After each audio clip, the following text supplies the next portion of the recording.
Le grand peintre du radeau de la Méduse, l'artiste maudit par excellence, passionné par les chevaux et aux tendances un peu maso, laissez-moi vous parler de Théodore Géricault. Salut, bienvenue sur ma chaîne Mister Bacchus, mon petit nom c'est Christopher et ici je vous parle d'art, d'histoire de l'art, mais avec un twist. Lors d'une première vidéo en collaboration avec le Musée de la Vie romantique il y a environ un an, j'ai eu l'immense honneur de m'entretenir 2 petites heures avec l'un des grands experts de Théodore Géricault, Monsieur Bruno Chénic, au sujet de toutes les histoires, voire carrément légendes, qui se racontent au sujet de ce grand peintre. Et croyez-moi sur parole, j'ai pas été déçu du voyage. Car depuis sa mort en 1824, on a raconté un tas de trucs sur Géricault. Et entre mythe et réalité, j'ai voulu débunker un peu cette affaire, non pour vous faire découvrir de nouveaux trucs, parce que à peu près tout a été raconté sur Géricault, mais pour prendre notre temps, décomposer un peu ces histoires et séparer le vrai du faux. Mais juste avant de nous lancer, si vous voulez en savoir plus sur la vie de Géricault ou avoir toutes les sources qui m'ont servi à écrire cette vidéo, je vous donne rendez-vous en description. Donc sans plus attendre, voici un top 8 des anecdotes les plus folles concernant Théodore Géricault. 1. Théodore Géricault déformait son corps pour sa passion équestre. Vrai. Dès son plus jeune âge, le jeune Théo est passionné par les chevaux. Il les monte et dessine à gogo.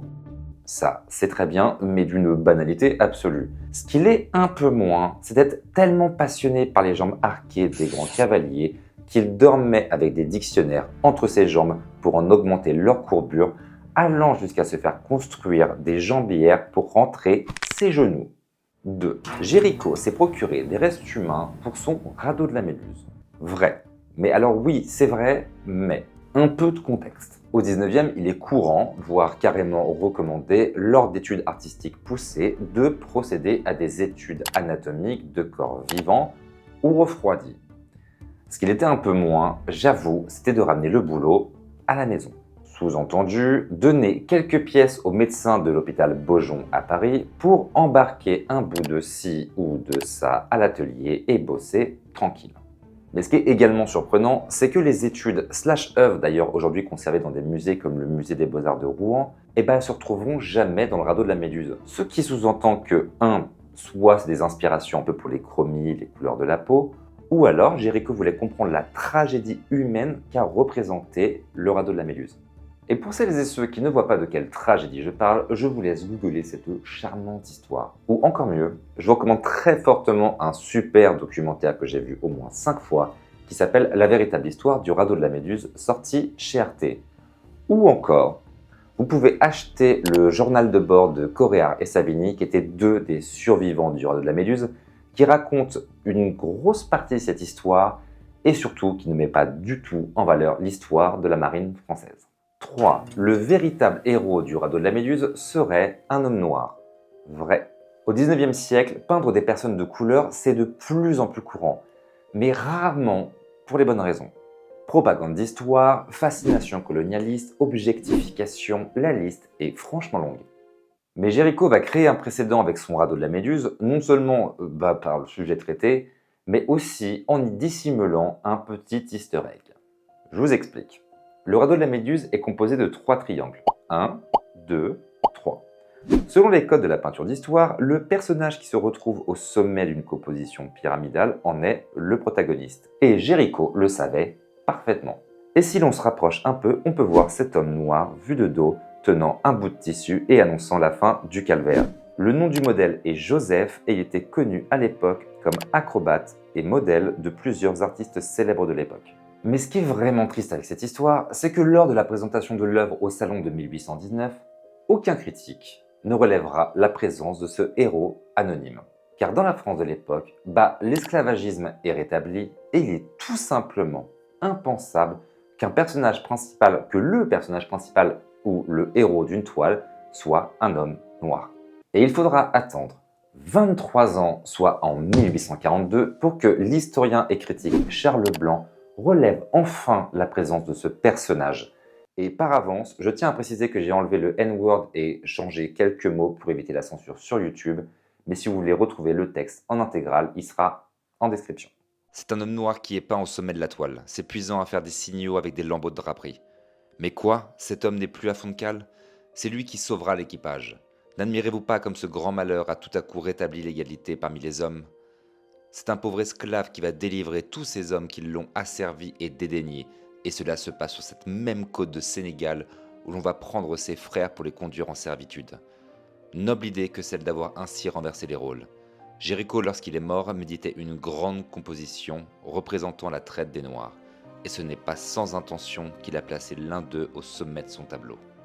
Faisant de cette toile un fabuleux message d'humanisme et contre l'esclavage, et non une simple peinture d'histoire. Partie 4. Jéricho se serait payé un remplaçant pour aller à sa place à la guerre. Vrai. Pendant les guerres napoléoniennes, ou d'autres guerres d'ailleurs au XIXe siècle, si vous vouliez éviter d'être enrôlé de force dans l'armée et finir en chair à canon, vous aviez principalement deux options. 1. Vous mutiler d'une manière ou d'une autre pour être inapte à la guerre et encore, il ne fallait pas se faire choper. Et 2. Si vous étiez blindé d'oseille, vous pouviez réaliser un contrat de remplacement. Contrat qui permettait de rémunérer quelqu'un pour aller se faire dézinguer à votre place. Ce que fit le père de Jéricho en hypothéquant une propriété. Et que ce soit parce qu'il avait les pétoches ou par conviction anti-napoléonienne, le fait est qu'il était clairement conscient qu'il venait d'envoyer un gars au casse-pipe. Et la culpabilité n'allait pas le quitter de sitôt. Ce qui ne loupera pas quand, un an plus tard, en 1812, Jéricho expose au salon l'officier de chasseur à cheval, l'une de ses supposées allégories contre la guerre, où on voit un soldat se retourner fièrement sur son destrier, soi-disant pour motiver les troupes. Mais si on se rapproche, on peut voir que ses lèvres sont scellées et que son visage est d'une tristesse absolue, exprimant possiblement sa désapprobation de la guerre. En tout cas, triste coïncidence, la même année, son remplaçant à la guerre, M. Claude Petit, perdra la vie suite à une blessure. 5. Jéricho aurait refusé une anesthésie pour pouvoir contempler sa propre opération. Très probable. Suite à de nombreuses chutes de cheval, Jéricho a le dos ruiné. Et du coup, il va faire plusieurs opérations pour essayer de soulager plus ou moins ses douleurs. Alexandre Dumas rapporte dans ses longues mémoires, souvent romancées, un épisode où Théodore Jéricho aurait raconté à un de ses potes son opération de la veille sur sa colonne vertébrale. Et je cite. « Mon cher ami, comment avez-vous supporté l'opération d'hier ?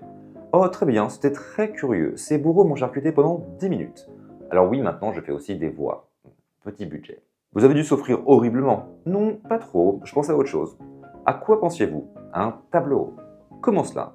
C'est bien simple, j'avais fait tourner la tête de mon lit en face de la glace, de sorte que pendant qu'il travaillait sur mes reins, je les regardais faire en me soulevant sur mes coudes. Ah, si je m'en remets, je serais fier d'approcher la qualité des études anatomiques d'André Vessal. Seulement, mon étude d'anatomie à moi sera faite sur un homme vivant. Ok. Bon, même si cette phrase est un ajout tardif, ça vous donne une vague idée du rapport de Jéricho à la souffrance. 6. Jéricho serait mort de la syphilis. Faux. Enfin, on n'en sait rien, car aucun historien de l'époque ni aucun texte ne relève de son vivant d'une quelque trace de syphilis. Cette rumeur débute en 1830, soit 6 ans après la mort de Jéricho, alors qu'on a commencé à commercialiser massivement son masque mortuaire. Oui, commercialisé, j'ai même pu en voir un en vrai dans le célébrissime atelier Lorenzi en porte de Paris. Sur ce masque, Jéricho a l'air d'un vieil homme décharné plutôt que du bel homme qu'il était, et ce à cause de ses nombreuses opérations qu'il a subies suite à toutes ces chutes de cheval. Concrètement, son dos était démoli par la maladie de Pott, mais ça aussi je vais vous le laisser googler. Désolé pour votre historique de recherche. Et c'est à ce moment-là que les rumeurs d'une possible syphilis commencent à se répandre. Et c'est très probablement un raccourci parce que ça courait les rues à l'époque et il n'aurait pas été très original qu'il la chope aussi. 7. Jéricho aurait eu une aventure avec la femme de son oncle. Vrai. Entre 1812 et 1814, Jéricho entretient une relation avec Alexandrine de Saint-Martin, l'épouse de son oncle Jean-Baptiste Caruel, de 6 ans son aîné. Et de cette union naîtra un enfant, l'héritier unique de Jéricho, Georges Hippolyte. Mais selon les lois de l'époque, les deux amants auraient dû finir en tôle pour adultère. Mais le tonton cocu voulait éviter autant que possible un scandale bourgeois, donc il passera l'histoire sous silence, mais ce sera le gosse qui paiera les pots cassés. Il sera déclaré de père et de mère inconnus, sera envoyé en nourrice en Normandie, même si la Normandie c'est très charmant, mais surtout il se retrouvera au milieu d'une énorme bataille juridique pour récupérer l'héritage laissé par son papa et son grand-papa. Énorme héritage. 8. Un macabre bal masqué. Pour finir, j'aimerais revenir sur cette histoire de masque mortuaire commercialisé. Elle est dingue cette histoire parce qu'elle est complètement vraie. Géricault meurt en 1824 et ses amis moulent son visage pour réaliser un plâtre, ce qui était une pratique courante à l'époque, déjà pour garder un petit souvenir et deux pour faire entrer certains personnages dans la légende. Vers 1830, un masque est commercialisé et des copies vont se vendre comme des petits pains car Géricault est devenu une icône du romantisme. Et si vous trouvez ça bizarre, voire carrément glauque, vous avez raison, et deux, c'est une autre époque. Mais il n'est pas inintéressant de savoir qu'il existe un grand nombre de dessins et peintures où Géricault prend la pose, sachant sa fin approcher. D'ailleurs, avant sa mort, il a même fait réaliser un moulage de sa main et a gravé lui-même sur le plâtre encore frais « À tout ce que j'aime, adieu ». On peut au moins lui reconnaître une puissante résilience et un certain talent pour la mise en scène. Il y aura encore un tas de trucs à vous raconter évidemment sur Géricault, notamment sur sa postérité, les conflits autour des attributions de ses œuvres ou son appartenance ou non au mouvement romantique. Autant de détails qui en disent long sur l'histoire de l'art et celle de la France. Mais j'espère pouvoir vous en parler dans une autre vidéo. À titre perso, ce que j'aime chez Géricault en dehors de son travail, de l'intensité et des émotions brutes qui se dégagent de ses œuvres, c'est avoir l'impression de retrouver la personnalité entière d'un artiste. Il a une capacité incroyable à prendre un sujet pour le faire sien où il livre les méandres de la nature humaine. Il ne se contente pas d'appliquer ce qu'il apprend à l'école, il s'investit, innove et se donne corps et âme pour ce en quoi il croit. Certes, il était très privilégié financièrement et un chouï extrême, mais je trouve que ça n'enlève rien à la puissance et à la place dans l'histoire qu'a son travail. Un grand merci pour avoir regardé cette nouvelle vidéo. Vous connaissez la chanson. Un like, un commentaire, un partage, ça m'aide à faire monter la chaîne qui est encore toute petite mais pleine d'ambition. En attendant, si vous voulez retrouver d'autres vidéos, je vous donne évidemment rendez-vous sur Insta et TikTok. Et en attendant, je vous souhaite une très bonne journée ou soirée et à bientôt. Salut!